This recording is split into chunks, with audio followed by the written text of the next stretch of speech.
Gothamites. Don't be afraid. We got Khalil Kelly in the building. Swell. You go on live and you get paid to do this. How much have you made in like one live? Maybe 1,400 in like 2 hours. Being an NPC, why do you think that was so successful for people to want to see other people do that? People, I think, crave a sense of authenticity and weirdness that maybe they don't feel comfortable with. I think the magic is in adaptation. If you don't do that, you're not gonna do anything.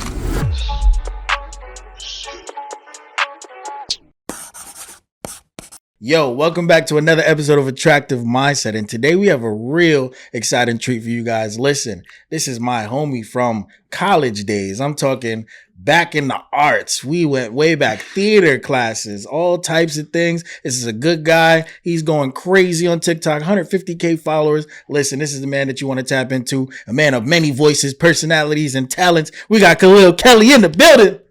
Thank you. What's up, man? What's up, man? For the people who don't know who you are for whatever reason, let them know a little bit about yourself.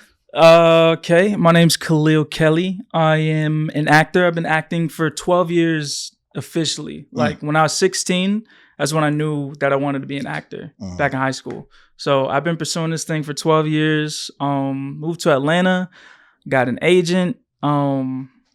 And yeah, I've just been grinding it out on online, doing voice impressions, and yeah, man. Yeah. Nah, you kept that real humble, real short. You have developed what most people, can't develop, myself included. I've been on TikTok a bunch of times, tried to put out content here and there, and it doesn't hit. Nothing hits, but go to your page, you have viral videos. You have multiple comments. You go on live and you get paid to do this. Yeah. And so tell us a little bit about that. Dude, it was cool, man. Like, so you remember back when the NPC movement thing was happening? Mm-hmm. So I saw that and I was like, yo, this is so stupid. But like, how funny would it be if Mickey Mouse was an NPC? And I just sat on this idea and I'm like, dang, man, like, how funny would it be? And then my uncle came to me. He's like, bro, you should do Mickey Mouse NPC. I'm like, yo, you want to? Okay. All right. It's a sign. So I think October of last year, I did my first NPC stream, had no idea what I was doing. And I was making everything up on the spot. Whenever someone sent me a gift, it was just like improv. And I was doing the Mickey Mouse voice. I'm like, well, hot dog, thank you for the rose, pal. And I'll try to, do like little jokes. And yeah, man, it just grew from there. I was at 12,000 followers last year, October, and then it just kind of just cascaded all from lives. Wow. So yeah, it was insane, bro. What's the most amount of people you've had in your live before? Like maybe 2,000. Wow. 2,500. I've if you look at the stats for the month, you can see like how many people actually entered your live. And at some point I was hitting like, I don't know, over 1 million people a month, bro. That's crazy. Yeah, it was insane. And so wait. And so regular society wouldn't understand what this NPC lifestyle is. And so being an NPC, why do you think that was so successful for people to want to see other people do that? It's just weird. It's just weird. And I think that's what sticks is like, people, I think, crave a sense of authenticity and weirdness that maybe they don't feel comfortable with. So like it gives them an outlet to make fun of something, or it gives them an outlet to like attach to something that's creative and entertaining, And in my lives, I'm very much, because I'm usually portraying Mickey Mouse, but I do like 50 other voices to throw people off. So like someone in the chat will be like, oh, do this random voice. Or it'll be like the Joker. So I'm like, hi, pal. Hello, Gothamites. And then it just any voice. So that throws people off. And it's a bit of that. It's a bit of that. And then you lead them into the next phase of the live stream, which is battles, or like just chilling out. Or like you give incentive for them to hear your real voice. So the whole time I'm never doing my real voice. And everyone's like, what is this clown? What does this goofball on my screen sound like? And I'm like, say, if we get to 200,000 likes, you get to hear my real voice. So everyone's like tapping the screen, trying to get up there. And it's all just feeding into the algorithm and just pushing it out more and more and more. So yeah, it's all That's crazy. And so battles, you mentioned battles. What exactly is battles? You're going against somebody else who's doing the same thing? Anyone that's on live with you, it's like your audience versus their audience. If you're looking to attract your dream clients, build a powerful personal brand, and live the life of your dreams, click the link below. And then your audience puts up points through tapping the screen, through gifting, and it's just fun. It's like I say it's better than sports because on sports you can't influence a game. In battles you can influence a game. Like let's say you want to drop $300. If like you're the person that you love, you want to win, so you just drop $300 and then it blows up the scoreboard. Wow. And then, you know what I'm saying? So it's like it's sports that you can actively be involved in on your couch. So how much have you made in like one live? The most I've made was like maybe 1,400 in like 2 hours. That's insane. 1,400 in 2 hours being an NPC. So overall, would you say being an NPC made you a better actor? Yeah, in a way, because it's all improv. Like what's cool about TikTok is they update GIFs. I think it's like dopamine hacking in a way, because if you keep doing the same GIFs, it gets boring. So they always add like seasonal GIFs, and if you're not on top of it and someone just gives you something new, you have to come up with something on the spot. And that's been challenging. But it's cool, man. It's like, you know, that is dope. Wow. It all just kind of goes into it, and like not breaking character. That's a big thing that people bring up too. They're like, bro, you never break character. Like, what does it sound like when you laugh? I'm like, I'm laughing right now. Like, so it's all like, I don't know, playing with people. It becomes like performance art to the fullest extent in that moment, and that's what's cool. No, that's definitely dope. Combining the digital world with literal theatrical art.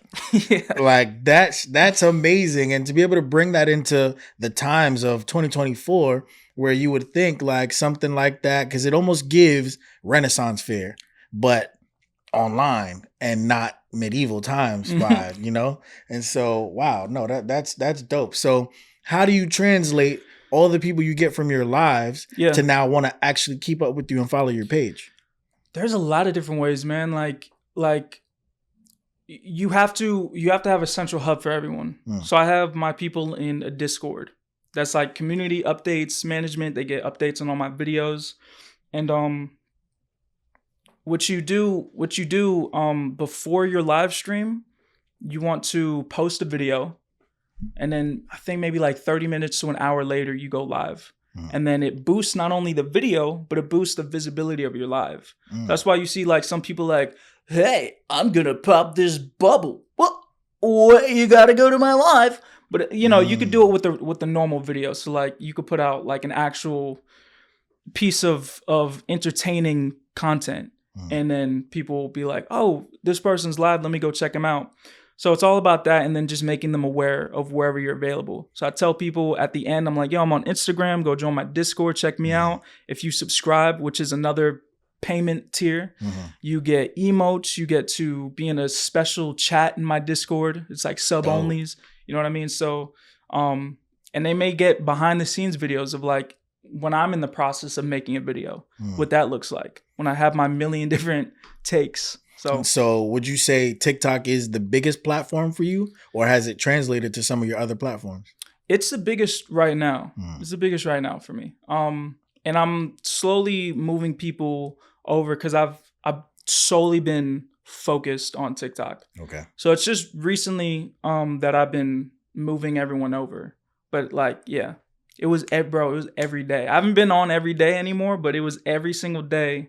Like 4 hours NPC, then like normal stream, then like bedtime stories. I would put on different characters. Yeah. So it was a full-time job. Yeah, bro. Wow. Yeah, bro. And I was doing that. I was doing that while I was working at Amazon, and I had another job. So I was doing 3 jobs at once, doing this every day. And then it allowed me to eventually quit those other jobs and kind of just travel, man. That's dope. Being able to travel off of being an NPC. That has to be a video title. Being able to travel off of being an NPC on TikTok is crazy. And I wouldn't even know how to begin something like that. So what I want to ask is, now being an actor, do you feel like because this has become a big profile for you, it's harder for you to develop into other roles or quote unquote normal roles? No, man. No, like as a matter of fact, I put out a video I don't know, like a week or two ago that's doing pretty well. But it's more of like a serious take on acting. Or I'm sorry, a serious take on like a character. So I do something where it's like fear versus faith, and I personify these characters and I have them talk to each other. And like that's been doing pretty well. So it's like the people that are watching me, they want to see me in all these roles because I'm making them aware of all the other things I do. Got so I'm it. like, TikTok online is for my voice acting, but then I'm also like a real life actor out in the world. I have an agent.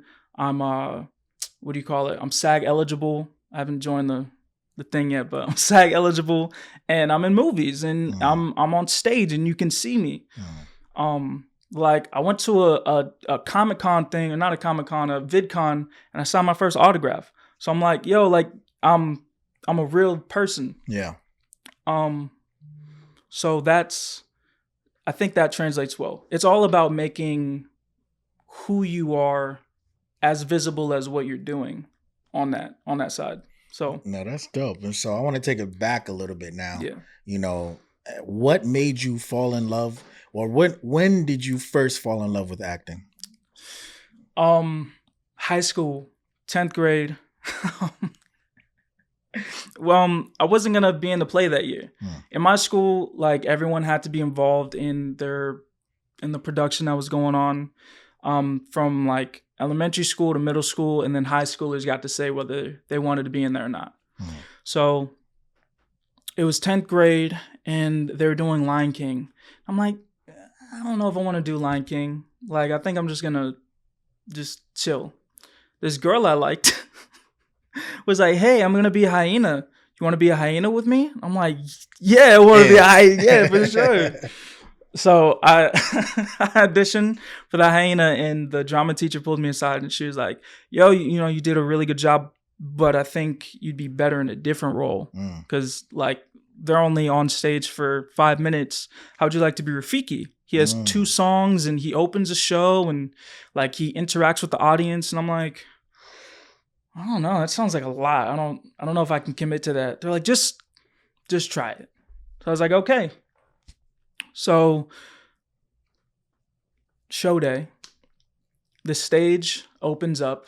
I'm in my makeup as Rafiki. I have my bamboo fingers. I have my staff in hand, and the lights come on.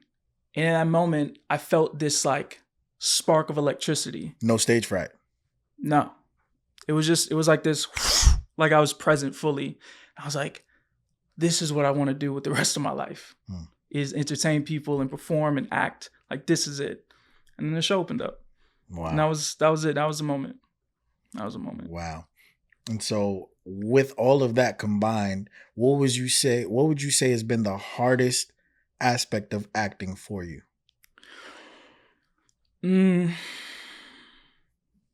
Probably just getting roles.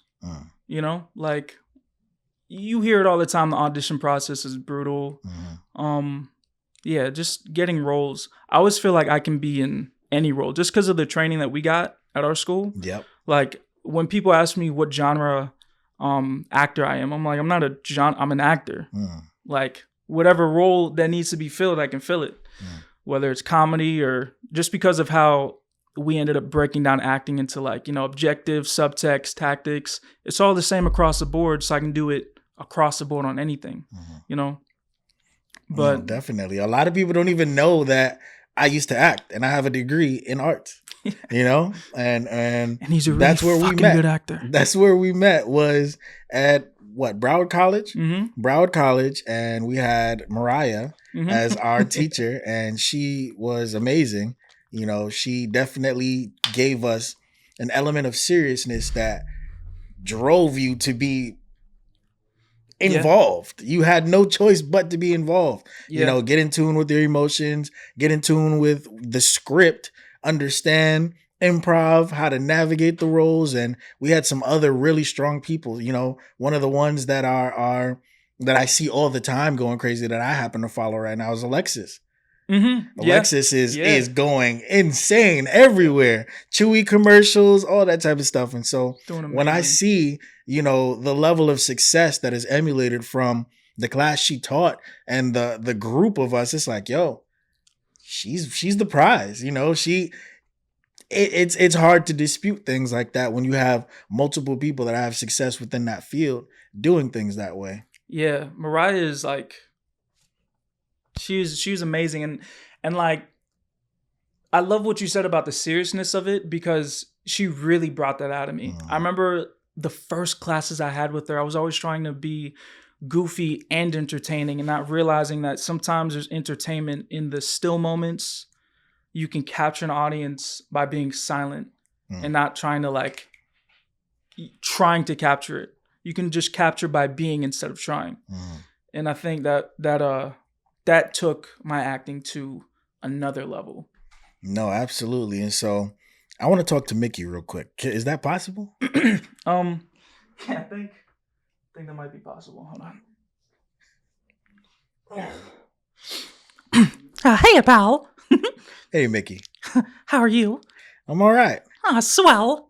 So, Mickey, you being from the Disney world, yeah. How do you feel about South Florida? Well, okay. What's not to love about South Florida? It's sunny, it's bright, and there's a lot of great people most of the time. Yeah, South Florida's pretty great.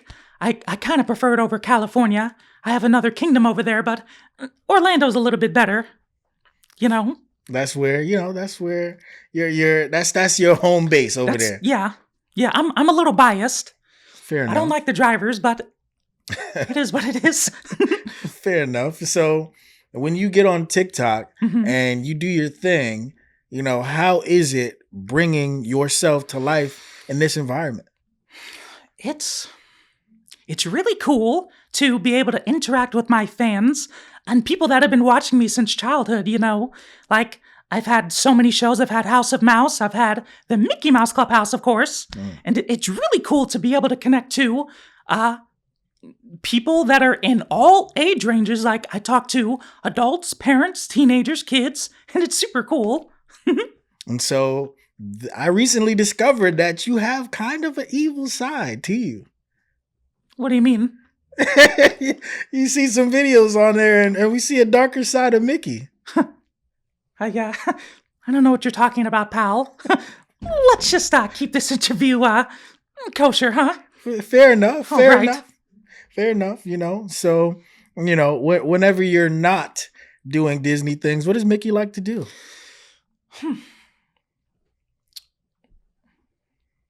I like to, I love to hang out with Minnie, of course.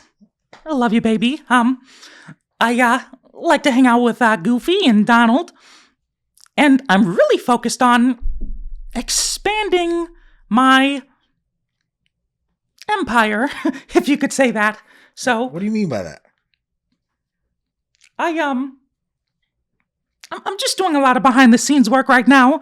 I have a lot of plans for the future and for this nation and for this world that I think people would benefit from greatly, It sounds a little world domination-y.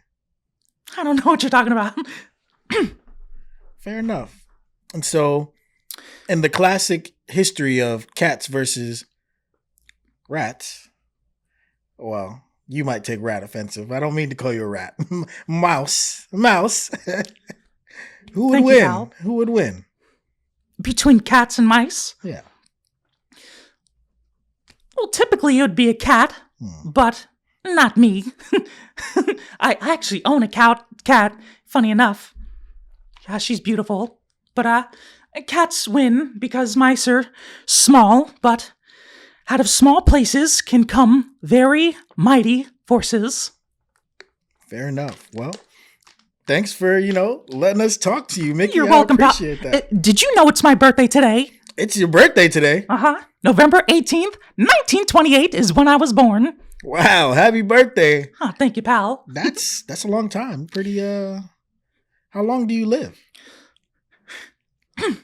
Well, a long time. I won't ask any more questions. Thank you, Mickey. You're welcome, pal. Appreciate you. That was weird. What's up, guys? Hey, what's up, man? Sorry, I kind of just blanked out for a second. Hey, it happens, but wow. Okay, cool. So when you have these characters live inside of your brain, obviously Mickey takes most control, but who's your next go-to? Joker. Joker. And that's like Mark Hamill. Do you remember the old cartoon, the Batman animated series and the Arkham games? That's my Joker. Like Mark Hamill, he's the best. Would you like me to? Absolutely. Hello, Gothamites. Are you afraid of that Batman over there? Don't be afraid. Wow. I love that's my favorite Joker. Shout out to Mark Hamill. Go, bro. And so when you're developing these voices and getting into it, what is the process that makes you able to take in all of these personalities and really emulate it in a way that makes people feel like, yo, holy shit, this is what it is? Dog, I have no idea. I have no idea, man. I sit down, I listen to the voice, I analyze the character, and I keep trying. Like, I was not good at these voices when I first started. It was not good. I remember that I've actually been doing voices since I was 7. So this is something that's been following me throughout my life without me really thinking about it. But yeah, it's just sitting down, trying, listening to the musicality of a voice. If you can sing in a voice, you can do the voice. Like, I can sing, rap, dance, act as Mickey Mouse, put him in any situation. I made a Mickey Mouse rap when I was in college. Wow. And yeah, man, it's just I don't know, man. I pray about it and I just practice, and yeah, till it gets good. Pray and practice. That's a good combo. It's a great combo. Yeah. So what advice would you give to people that are just getting on their journey with content creation in general? I think I still need advice for content creation, man, to be honest. It's an ever-changing game, but the most basic and the best piece of advice you can get is just showing up consistently for your audience and for yourself. If you go 3 weeks without posting something and like in your heart, you're like, damn, man, I wish I was posting something. You're only killing yourself, you're hindering yourself. And I've been in that spot for the past 3 months. I've been going through some life changes, man. Going through some life changes, and I moved from Atlanta. And it's kind of just giving me a lot of time to self-reflect. But in that self-reflection, I'm also letting my audience down a little bit because I'm not putting out content as consistently. I'm not going live as consistently. So yeah, it's just keep showing up, and someone will see it, someone will like it, and it'll just grow from there. And so, you saying that makes me think of a point where it wouldn't fit in most situations, but do you think massive success online sometimes hurts inner peace? It can, bro. It can if you're not really privy to like what goes on. Like, bro, I've gotten like go kill yourself messages. Like, I've gotten people calling me like a pedo. I had people calling me every name you can think of. People calling my phone because they found my number somehow. It's weird, but if you take it on the chin and you just like realize it is what it is, that these people are just kind of, reacting out of their own self, whatever, Was there ever a point where you would do these things and want to quit? I don't think I've ever wanted to quit. I think I've just wanted a break. Sometimes like before I go live, I always pray before every live to like kind of center myself and get into it. But it's daunting, like I know immediately 1,000 people are going to show up and watch, and I know immediately I'm going to have 1,000 people follow me. And that's daunting Because I know the comments that are gonna come up, because it's all the same. Everyone says the same thing. Bro, go get a real job. Bro, go do something like dude's living in his mom's basement. I'm like in Atlanta in my own house, like chilling out, got 2 other jobs. I'm like, okay. So it's like you have to be very strong in who you are. You have to know the truth about yourself. And when you do that, like no one can take you off your pivot. Like what they say doesn't matter. They're just another random voice. But you hone in on the people that are positive. They're like, yo, I love the love you spread. Like I had people come up on my show. There's like a guest feature on TikTok. So someone can request to talk and I bring everyone up. And dude, I've had, if there was ever a moment I wanted to quit, this would have stopped it. I remember there was this lady that came on and she had me in tears, bro, because she was saying that there's a whole like ward of cancer patients that she shows my videos to.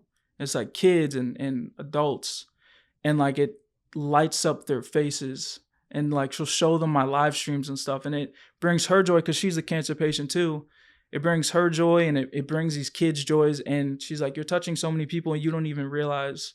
Like, just please keep doing this. And like, bro, like that just kicked my ass in gear, bro.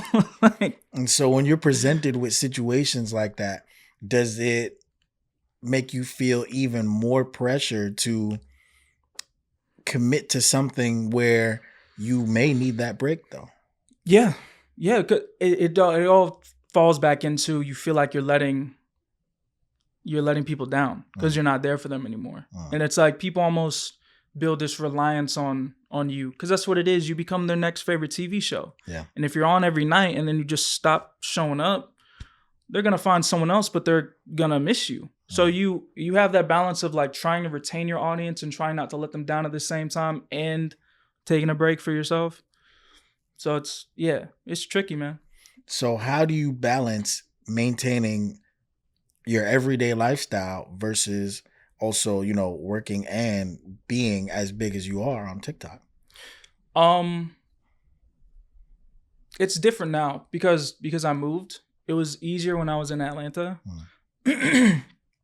But where I am now, I kind of have to coordinate around everyone else's schedule.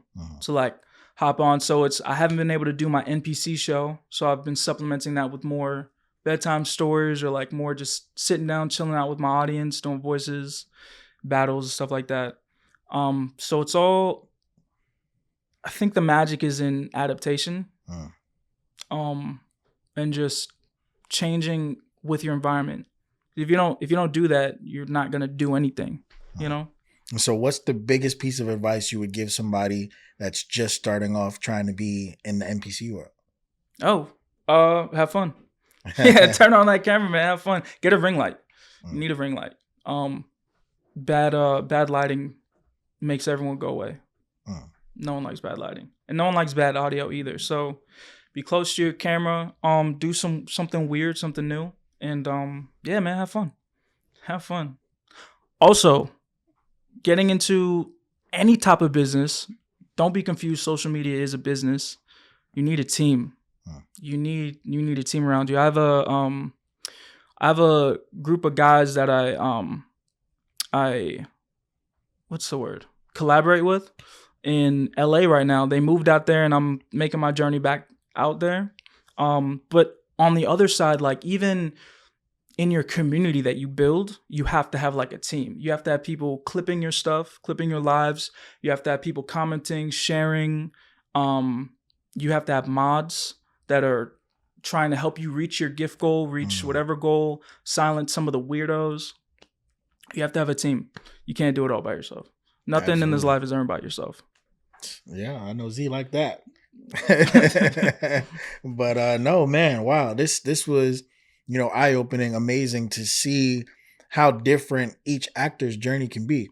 Because some people think acting is just, oh, I need to go apply for this movie. I need to go apply for this TV show. I need to go do this. I need to go do that. But you open an entire realm that's laughed at. Not even just, not known, but it's laughed at. And you've made serious money from it. 1,402 hours? Like, and it starts to put things in perspective. Like, the average individual, and this the statistic, people can go look this up, was just released that the average person in 2024 at a regular job would make about $22 an hour, right? Yeah. That's a dramatic increase. I can't begin to explain to you guys when I started making like $100 an hour, and like I was like, yo, I can quit my job. I was working at Amazon, bro. I was working in the warehouse, throwing boxes in these like big ass trucks for 10 hours a day, bro. And I'm like, yo, this is soul sucking work, and I hate it. And I just want to act. I just want to perform. And then I got my first day. I got $200 was the day I prayed. I was like, God, if this can sustain me, I need you to show me something, because I'm getting $20. I'm getting $10 for an hour show. I can't keep this up. I'm tired. The next day I got like $250. Wow. And then every day it was like $100, $150, $200. People like calling me like, yo, what's your Cash App? Sending me, wow, yo. So it's been incredible, man. It's been incredible. That's amazing. Wow. Testimony is amazing. What would you say, and this is a random question, has been a favorite book of yours that has led to this part of your life? Yo, so many. Okay, The Alchemist is one of them. It's all about, I'm going to spoil it kind of, but it's all about the hero's journey in a way, or a person's journey throughout life to find their treasure. And they have to go on this journey, even though it ultimately leads them back home where their treasure really was. They had to go on the journey to build the person that they needed to be to truly value that treasure. You know, they had to go through that journey. Another one is 50 Cent. I think it's... This is the one he did with Robert Greene? That one too, I like, but he had another one, man. It was like Think Rich, or it was like Get Money, Work Hard. It's something like, dang, I forget the name. My bad, 50. It was like, yeah, Get Money, Work Hard, or something like that. That was a great book. I think he released it in 2004 or something. Amazing book. It really puts into perspective the hustle. Like, I remember he said something when he was at the club, he would fill bottles with like apple cider or something. So he would pour out like drinks. He'd pour out drinks to everyone else, but he'd have the illusion, but he'd be tuned in to every single conversation, being aware of what's happening around him. And that would key him in on what my next move should be, what the next artist is, how to move. And I love that. You know, as much as we hate it, perception is a thing that we have to deal with. Absolutely. You know? And Think and Grow Rich, obviously. Yeah. It's a great one. Think and Grow Rich is a classic. Yeah. No matter what. Nah, man, this is dope. You know, if people wanted to tap in with you and see a lot of these amazing voices and skits that you do, you know, stitches that you do some really good stitches as well. You know, where could they find you, and what should they be looking for? You can find me on... you can find me at Khalil Kelly on everything, and you can look for me for your future in entertainment. I will be everywhere. So for laughs, for sadness, for joy, all of it will come from me. There it is. And as a last question, going into 2025, you know, what would you say would be your big focus as far as content creation goes? Oh, dude, I have a whole 3-month like content creation plan, bro. I have a whole 3-month plan. It really takes place in LA because I have some connects out there that have access to some nice Netflix quality cameras. But it's all going into really showcasing my other acting skills, redoing scenes as if I was in the scenes, redoing scenes as Mickey Mouse, and then kind of just posting my own scenes. Like every day I'm kind of writing out new ideas I have for different scenes and concepts and stuff. So I'm constantly working and tinkering on things, even if I'm not putting stuff out. So yeah, there's going to be a big focus on overhauling my whole online image and doing my best to spread it out to everywhere, like Instagram and YouTube, and monetizing off of that. No, Yeah. absolutely, man. There y'all have it. Listen, if anybody tells you can't make money off of social media, wrong. Can't make money by being an NPC, wrong. You got to be a typecast actor, wrong. Listen, all of these things are available. Make sure that you share this episode with everybody and anybody. Listen, this is crucial information. These are real stories. These are all organic stories. And it's your host, Moneybag Rich, at the end of the day. And you know what we always say. We look good. We live good. Life is good. Talk to us. We talk back. And we out.